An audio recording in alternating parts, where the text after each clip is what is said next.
வயசு 70. நான் வந்து கீழே விழுந்துட்டேன். வீட்டில் கீழே விழுந்துட்டேன். அதில் வந்து எனக்கு கை வந்து ஃப்ராக்சர் ஆயிடுச்சு. ஃப்ராக்சர் ஆன உடனே நாங்கள் வந்து இங்கே டாக்டர் ஜெபராஜ் அவரை வந்து பார்த்தோம். அவர் வந்து இமிடியேட்டாக வந்து ஆப்ரேட் பண்ணணும், வேற இது இல்லை, ஆப்ஷன் இல்லை அப்படின்னு சொன்னார். நாங்கள் வந்து ஓகே சொல்லிட்டு ஆப்ரேஷன் பண்ணோம். ஆப்ரேஷன் நல்லா சக்ஸஸ்ஃபுல்லாக நடந்தது. இதுவரையிலும் வந்து எனக்கு நிறைய 2, 3 தடவை வந்து அவர் வந்து ஸ்டிச்சு பிரிக்கிறதுக்கு நாங்கள் வந்திருக்கோம். எல்லா டைமும் அவர் வந்து நல்லா இது பண்ணி கொடுத்தாரு. அண்ட் மோரோவர் டாக்டர் வந்து ரொம்ப அப்ரோச்சபிளா இருந்தாரு. எங்களுக்கு முதல்ல கொஞ்சம் கன்ஃபியூஷனா இருந்தது. சர்ஜரி போலாமா வேண்டாமா அப்படிங்கிறது.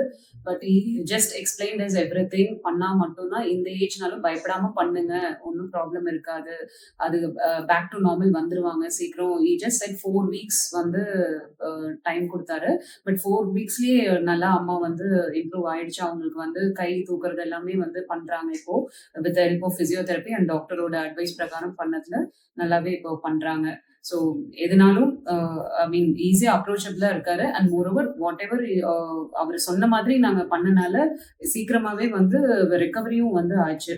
So thanks to doctor Jebaraj. Thank you.